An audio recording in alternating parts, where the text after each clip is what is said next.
There is a stretch of jungle in central Vietnam that does not appear on most operational maps. Veterans who served in the region sometimes refer to it by an unofficial name, the Silent Canopy. The valley sits between two narrow ridgelines where the jungle grows unusually dense. From the air, it looks like an ordinary section of rainforest, a thick green carpet stretching endlessly toward the horizon. But soldiers who patrolled there during the war reported something different. They said the jungle didn't behave like a jungle. Animals avoided it. Wind rarely touched the trees. And at night, the forest sometimes sounded like it was moving, even when nothing was there. In late October of 1969, a 6-man reconnaissance patrol was ordered to move through the valley as part of a routine search and observe mission. Their objective was simple: move quietly along a narrow jungle trail, establish a temporary observation point near a river crossing, and monitor suspected enemy supply movement. The patrol belonged to a reconnaissance unit attached to a larger infantry battalion operating out of a forward base roughly 12 kilometers away. The men were experienced. Each had already spent months navigating the dense Vietnamese jungle, learning to move slowly, listen carefully, and trust the subtle signals that could mean the difference between survival and ambush. Their patrol leader was Staff Sergeant Daniel Mercer, a veteran ENSO who had led multiple reconnaissance missions through hostile territory. Mercer believed in discipline and quiet movement. He rarely spoke while on patrol. Most of the time, communication happened through small hand signals, a raised fist to stop, 2 fingers pointing forward to advance, a slow downward wave to crouch. The jungle demanded silence. And that morning, as the team moved beneath the heavy canopy, the jungle felt unusually still. The air was thick with humidity. Every step sank slightly into damp soil layered with rotting leaves and roots. Insects buzzed somewhere in the distance, but the deeper they moved into the valley, the fewer sounds they heard. No birds, no monkeys, no distant animal calls, just the quiet rhythm of boots brushing through vegetation. Private First Class Ramirez walked near the middle of the formation, scanning the trees with slow, careful movements. Behind him, Specialist Owen carried the patrol's radio unit, its long antenna occasionally catching vines overhead. Mercer moved at the front, machete in hand, but rarely using it. Cutting vegetation made noise. Noise got people killed. Instead, the patrol followed narrow animal trails that twisted between tree trunks and thick undergrowth. The jungle floor was uneven and slippery. Sometimes the men had to climb over fallen logs slick with moss. Other times they moved through shallow streams that wound silently through the forest. Around midday, the patrol reached a small clearing created by a collapsed tree. Mercer raised a hand. The team stopped instantly. For a moment they listened. Nothing unusual, just the slow drip of water from leaves above. Mercer signaled for a short break. The men crouched quietly, checking equipment and taking small sips from their canteens. Ramirez leaned close to Owen and whispered, "You hear that earlier?" Owen looked up. "Hear what?" Ramirez hesitated. "I thought I heard someone walking behind us." Owen frowned. "Probably monkeys." Ramirez shook his head slowly. No branches moving, just footsteps. Owen didn't respond. In the jungle, imagination could play tricks. When soldiers moved through thick terrain for hours, the brain sometimes started inventing sounds, footsteps, whispers, movement that wasn't really there. It happened often enough that experienced patrol leaders ignored it unless something repeated. Mercer finished checking the map and compass. The patrol still had several kilometers to travel before reaching their observation point near the river. He gave the signal. "Move." The men rose quietly and continued along the trail. At first, everything seemed normal. The forest thickened again, forming a dense green tunnel overhead. Sunlight barely reached the ground. The air felt heavy and still. But about 30 minutes later, Ramirez heard it again. Footsteps. Soft, careful. Somewhere behind the patrol. He slowed slightly, letting Owen catch up beside him.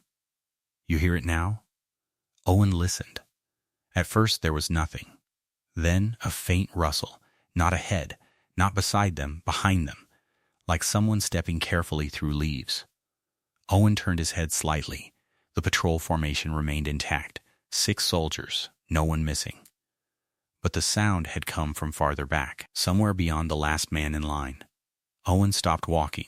Immediately the entire patrol froze. Mercer turned slowly, eyes scanning the vegetation behind them. Report, he whispered. Owen spoke quietly. Possible movement to our rear, Sergeant. Mercer listened. For several seconds the jungle remained silent. Then the sound returned. A single step, leaves shifting softly under weight. But no branches moving, no visible figure, just the noise of something walking through the forest.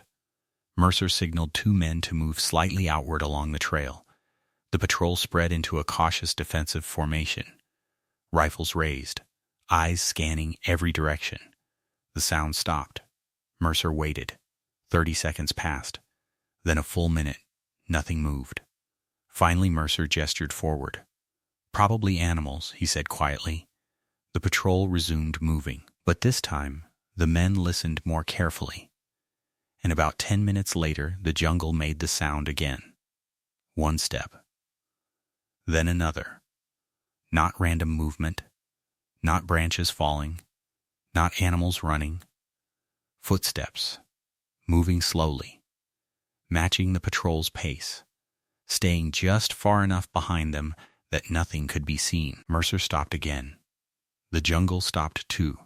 He took several slow steps backward along the trail. The forest ahead remained silent. But somewhere deeper behind the patrol, the sound shifted again. 1 step. Soft, deliberate, like someone trying to follow them without being seen. Mercer's expression hardened. He had spent too long in the jungle to ignore patterns. Animals didn't track human patrols this way. Enemy scouts sometimes did, but enemy scouts left signs. Broken branches, movement, breathing, something. Here there was only the sound of footsteps, and the strange feeling that the jungle itself had started moving with them. Mercer spoke quietly into the radio. Base, this is Recon 6. We may have shadow movement trailing our patrol. No visual confirmation yet. Static filled the line. Then the radio operator at the forward base responded. Recon 6, copy. Possible enemy observation.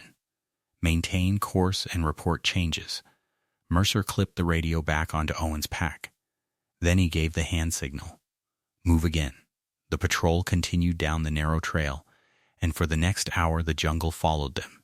Every time they walked, something walked behind them. Every time they stopped, it stopped too. The distance never changed. The sound never got closer. And no matter how carefully the soldiers watched the trail behind them, they never saw what was making the footsteps. The jungle along the Cambodian border had a reputation among reconnaissance teams. Dense canopy, near total darkness after sunset, and terrain so thick that even experienced pointmen could lose direction after only a few hundred meters. But veterans of Max SOG patrols knew something else about those forests. Sometimes the jungle didn't feel empty.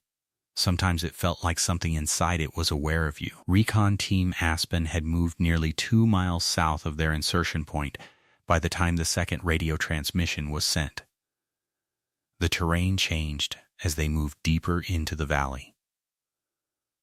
Tall hardwood trees replaced the thinner bamboo growth closer to the ridgeline. The ground dipped toward a narrow basin where water collected after heavy rain, creating patches of deep mud and stagnant pools. It was the kind of terrain that preserved tracks perfectly, which made what happened next far more difficult to explain. At approximately 01:36 hours, Point Man Corporal Herrera raised a hand and halted the patrol. He had heard movement again. Not behind them this time. Ahead. The sound came slowly through the brush. Leaves shifting. Branches bending. Something heavy pushing through the vegetation several dozen meters away. Mercer signaled the team to spread into a defensive arc. Weapons raised. Night vision scopes scanning the darkness between the trees. But the jungle in front of them looked empty. The sound stopped. For nearly a full minute, the patrol remained frozen in position. Then the branches moved again. But this time, the movement wasn't ahead of them. It was behind them again. The team turned simultaneously, rifles aimed toward the direction of the sound. Nothing visible. Only black jungle stretching between thick trunks and hanging vines. Herrera moved back toward the riverbank they had crossed minutes earlier.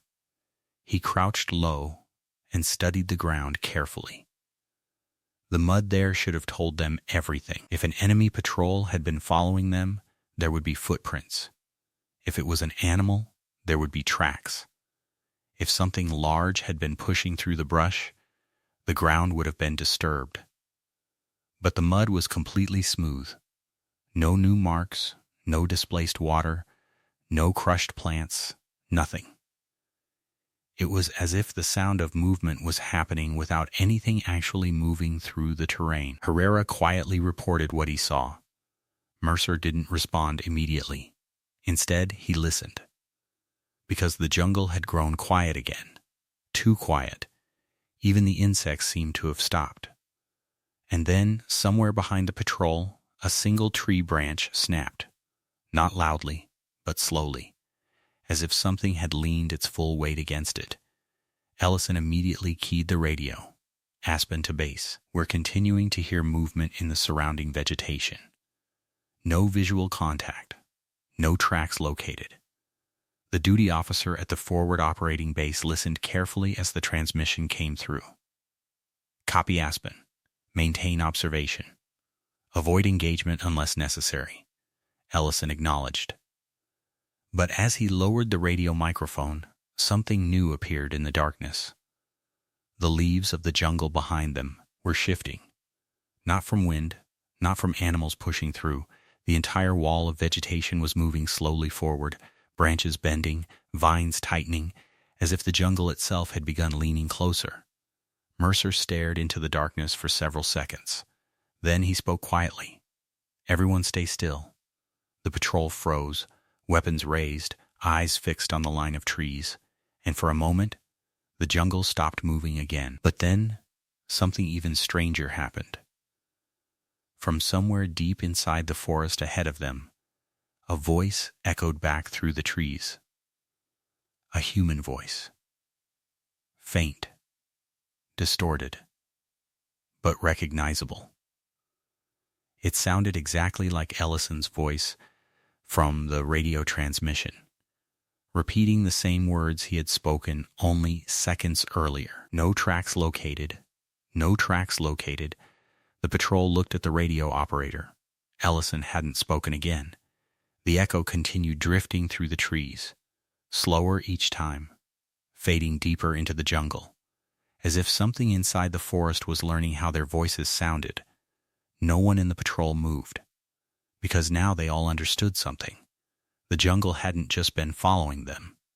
It had been listening, and somewhere out there in the darkness, something had just started talking back. 21 hours. The radio repeated Ellison's voice again. But now it wasn't just one phrase. Fragments of earlier transmissions overlapped. We're continuing to hear movement, maintain observation, no visual contact. The words were distorted, slowed, echoing from deep within the jungle. Mercer froze, scanning every shadow between the trees.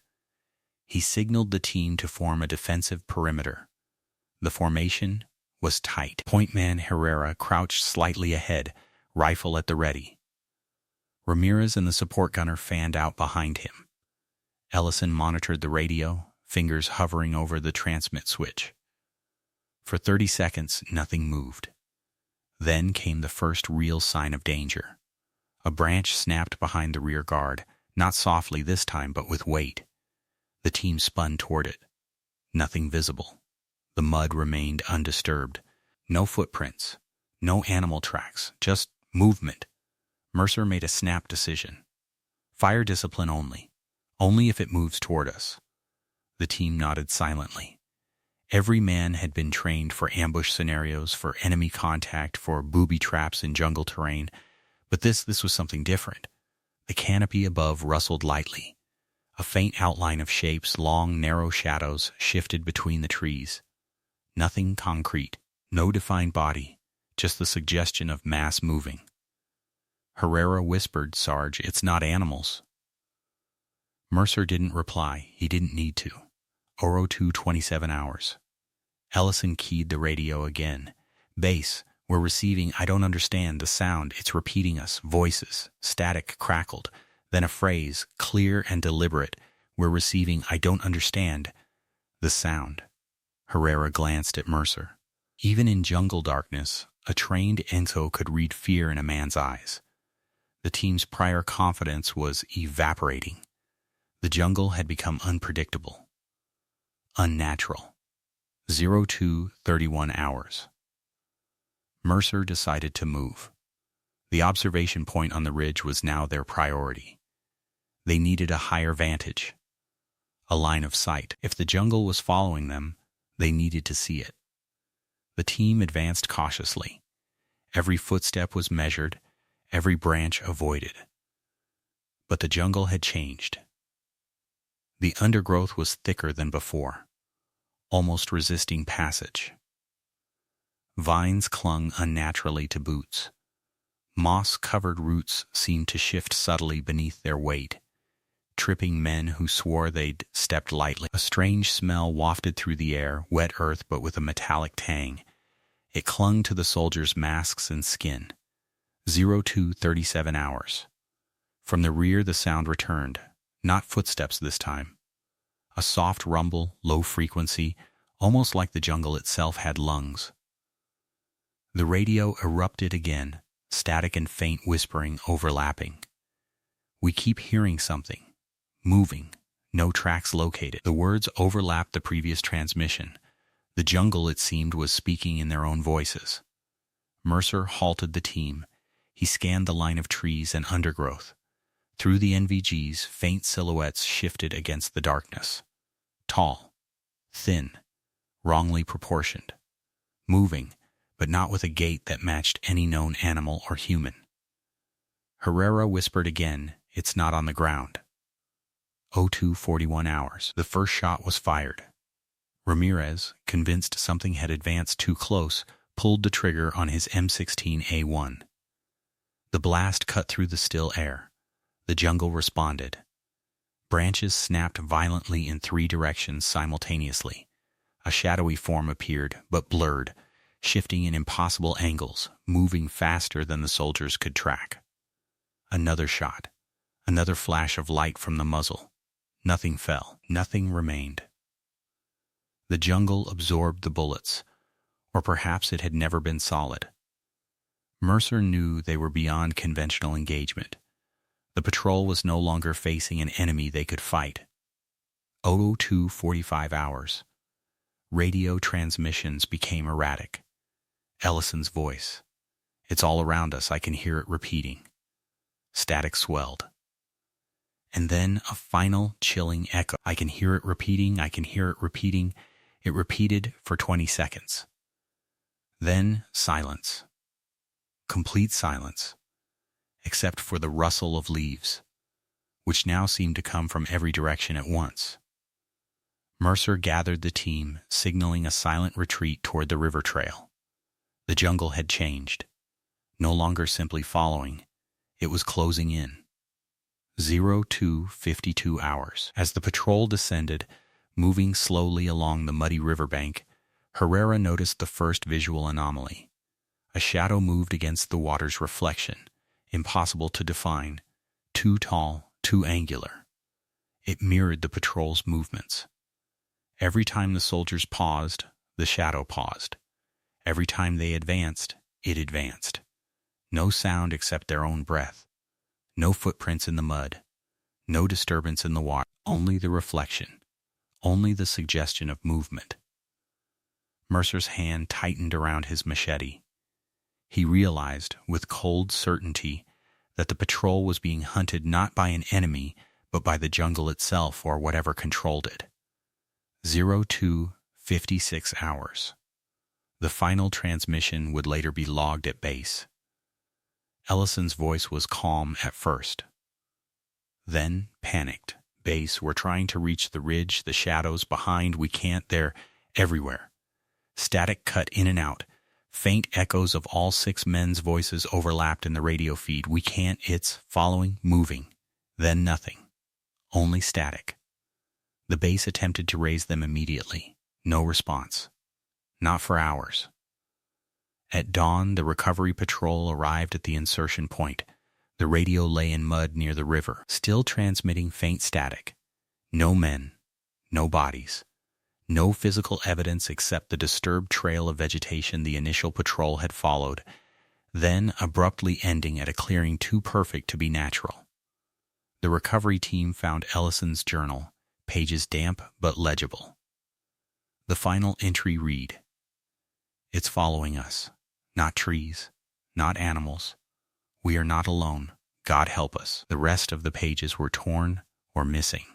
Official reports later classified the incident under recon team loss, unknown circumstances. The jungle reclaimed the site quickly. Footprints, branches, and mud returned to their original state as if nothing had passed. Only the static remained, sometimes heard faintly by locals along the river. 15 hours. The forward operating base was quiet, too quiet for a patrol loss. Staff Sergeant Mercer, Corporal Herrera, Specialist Ellison, none were present to provide first-hand accounts.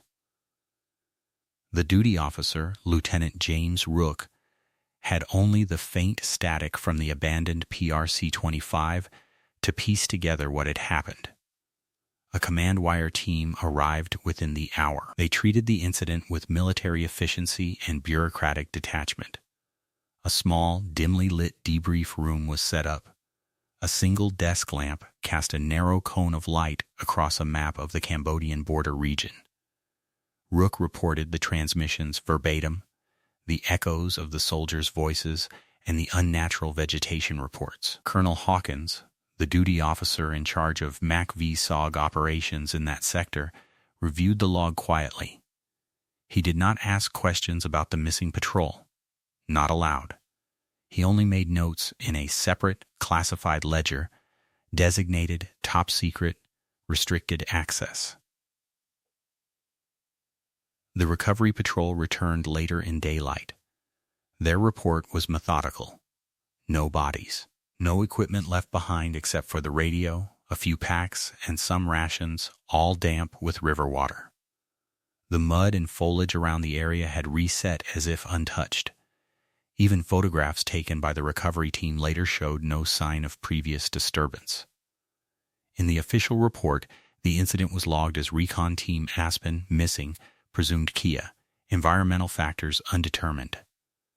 But internal communications painted a different story. The jungle, it seemed, had been alive in ways that defied conventional understanding, and the echoes of the radio transmissions they could not explain. Months later, archival files revealed additional fragments. Declassified recordings showed repeated phrases from the final transmission, distorted and slowed. Background sounds of low-frequency rumbling, almost like exhalations from the earth itself. Partial maps and topographic overlays of the patrol route, with notations about unusual tree growth patterns and missing wildlife. Analysts described it internally as a phenomenon where the patrol's presence appears to have triggered the environment to imitate or respond to them. No scientific explanation was ever accepted. No external observers corroborated the reports. The mission was quietly buried deeper in classified archives. The psychological effects on those who listened to the final transmission were documented. Base operators reported nausea, headaches, and disorientation after listening to the radio logs. persistent auditory hallucinations of rustling leaves, low rumbling, or distorted voices. Nightmares involving dense foliage that seemed to move independently. Lieutenant Rook's personal notes indicated a pattern among prior jungle patrols in that sector. Several long-range recon teams reported movement without source. Animals, tracks, and enemy presence absent. Multiple echoes of team communications. Pattern consistent over at least 3 years of operations.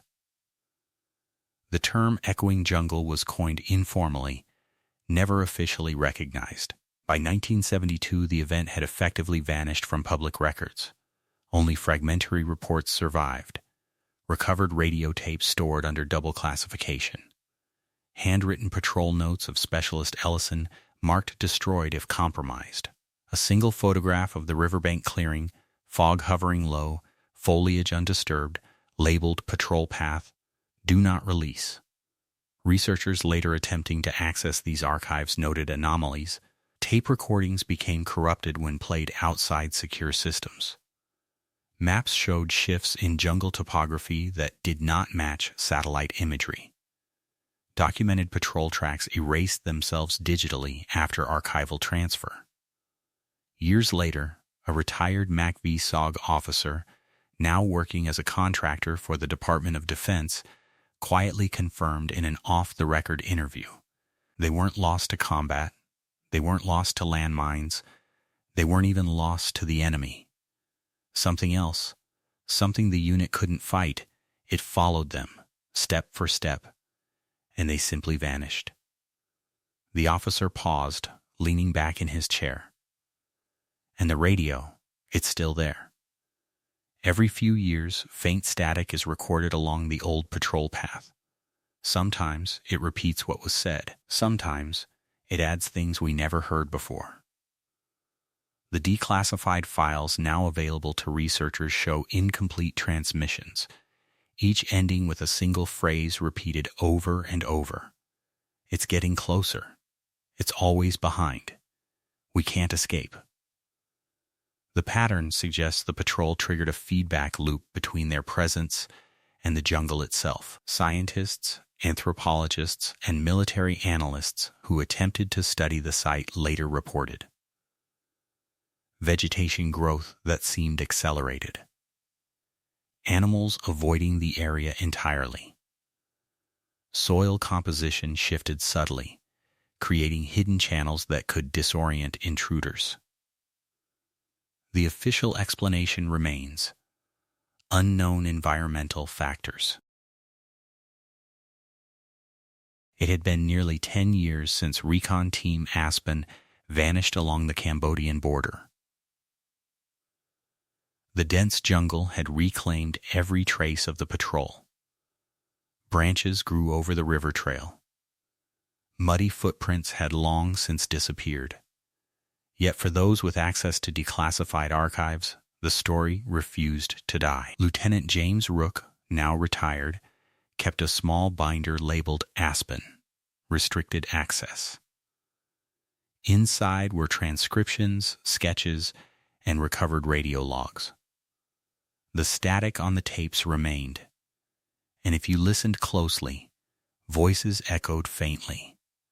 Not only the patrols, but sometimes responses that had never existed in real time. In 1982, a geospatial survey team revisited the area during a joint U.S.-Cambodian mapping operation. Their satellite scans revealed anomalies.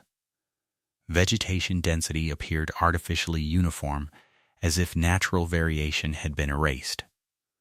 Soil and river flow data were inconsistent, showing signs of recent displacement without obvious cause. Motion sensors installed for wildlife studies recorded fleeting blurs at night, objects moving faster than humanly possible, avoiding observation during daylight. When retired operators were shown the data, one simply said, "We tried to map it in '72. Nothing worked. The jungle doesn't just grow there, it reacts." The recovered radio tape, when digitized, revealed subtle audio markers unnoticed during the initial mission. low-frequency oscillations that triggered mild disorientation in listeners. Faint echoes of footsteps synchronized perfectly with the team's last known movements, even though the terrain had long reset. Occasional vocal patterns mimicking the team's speech, yet carrying tonal qualities that no human voice could produce. This suggested that the jungle, or whatever entity had been present, had learned from the patrol, replicating their behavior and speech in real time. Rook's personal notes hinted at a haunting possibility. If you enter that sector unprepared, the jungle will know you before you see it. It listens, it imitates, and it remembers. Families of the missing soldiers were given official closure statements citing enemy action. No explanation of the radio echoes, the disappearing patrol, or the untraceable terrain was ever provided. Publicly, the event was logged as an unsolved environmental casualty. Privately, archived memos instructed field units: avoid patrol insertion points near the original Team Aspen route. Limit long-range recon operations at night. Report all anomalous vegetation and wildlife behavior immediately.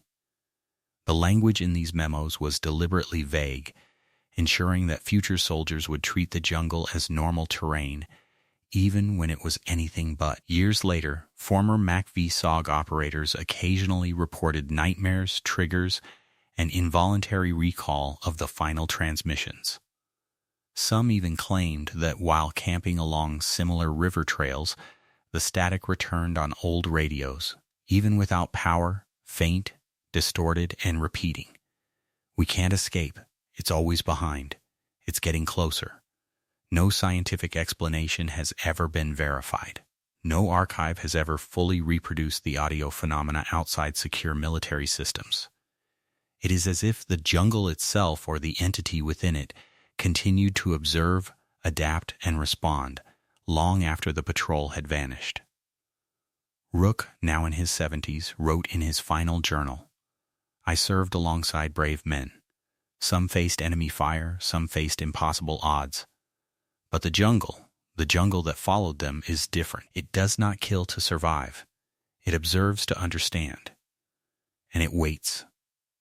The last page contained a hand-drawn topographic map marked with the patrol's final location, a small river, and a notation: "Do not enter." They are still there. The final archival audio clip ends with a faint, distorted exhale. A single phrase repeats, faintly, "We remember you." Oh, 2 hours. I've replayed the recordings more times than I care to admit. The jungle does not respond to bullets, to fear, or to conventional tactics. It watches, it learns, and it remembers. If you ever operate in hostile, uncharted terrain, remember this: curiosity can cost you more than lives. The Team Aspen incident is more than a disappearance. It is a warning embedded in a topographic pattern, a low-frequency rumble, and a ghostly static on a Parsi 25. Every patrol that enters similar terrain risks not only exposure to enemy combatants, but to the unknown environmental phenomena that mimic, track, and anticipate their movements. Field operators must adhere to 3 immutable rules. Do not assume natural terrain is inert. Even familiar jungles can contain behavioral anomalies, vegetation that shifts subtly, and animal populations that avoid observation zones unnaturally. Maintain strict communications discipline. Echoed transmissions, audio feedback loops, or static interference may not be electrical failures. Sometimes the environment itself responds. Never underestimate the cost of knowledge. Recovering files, logs, or recordings from previous teams may give insight, but it can also trigger unexpected feedback. In every archive I've examined, the same pattern emerges. Teams vanish. The terrain returns to normal. Only radio static, echoing voices, or subtle distortions remain. This is the operational signature of Team Aspen's fate. Veterans and investigators must understand that survival is not always about firepower, training, or experience. It is also about awareness of phenomena beyond standard operational planning. The jungle that followed them did not act with malice. It acted with persistence, with intelligence we cannot quantify, and with patience. The cautionary lesson is simple. Trust your maps, but trust your senses more. Follow standard procedures, but question anomalies. And when you hear repeated phrases over static that mimic your own words, do not dismiss them. For the soldiers of Team Aspen, hesitation, caution, and protocol were insufficient. The jungle remembered. It adapted. And it claimed them. Even now, decades later, the riverbanks and dense canopy remain quietly hostile. Researchers, ex-operatives, and local guides report mist lingering in unnatural patterns, movement against shadows, the faintest trace of repeated voices when radios are powered on. These are not stories to embellish around a campfire. They are field reports. Lessons inscribed in static, lessons written in absence.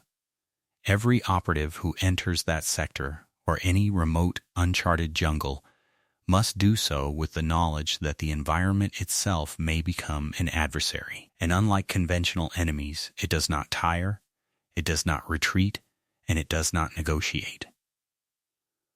The final note in Ellison's recovered journal emphasizes the immutable truth. The jungle does not forget. The jungle does not forgive. Do not tempt it with your presence. The lesson is clear for all who hear this report. Respect the terrain. Respect the unknown. And when you hear echoes of yourself in the static, retreat. 45 hours. The jungle is silent. No birds, no insects, no animal movement, only the river's faint murmur and the rustle of leaves in the wind. Yet if you listen closely, the static returns. Faint at first, almost imperceptible, like a pulse beneath the Par C-25 speaker. Then clearer. Voices, fragmented, overlapping, whispers of men who were there, and phrases you recognize. We can't escape, it's behind us, it remembers. I sit alone, reviewing the recovered field logs, the final transmissions, and the archived photographs of the riverbank. Moonlight cuts through fog, glinting on the scattered metal of abandoned packs and radios. The images are monochrome, grainy, frozen in time, like archival film from a long-lost mission. Each frame holds the weight of absence. A shadow stretches unnaturally among the trees. A branch snaps, though no one is there. The river shifts subtly, currents defying expectation. The breathing motif returns. Not human, not animal, something else. Persistent. It is neither visible nor fully audible, only present. The echo of Team Aspen, the imprint of their movements, the final traces of the patrol linger. The jungle did not just claim them, it cataloged them, it remembered, and perhaps it waits for the next patrol, the next team, the next operator who enters thinking they are alone. The final archival audio fades in my headphones. We remember you. Static swells. A low-frequency rumble vibrates through the river valley. And then silence. Only the jungle remains, unchanged, yet aware, patient, and eternal. The report ends with a single typed line on the final page of Ellison's journal. The last patrol is never really gone. They are the whisper in the leaves, the exhale in the static, the shadow behind the night. Fade to black. The camera, or the mind's eye, lingers on the empty riverbank, fog curling across footprints that have long since vanished. A still from a classified archive. Quiet horror meets bureaucratic denial, and the jungle watches,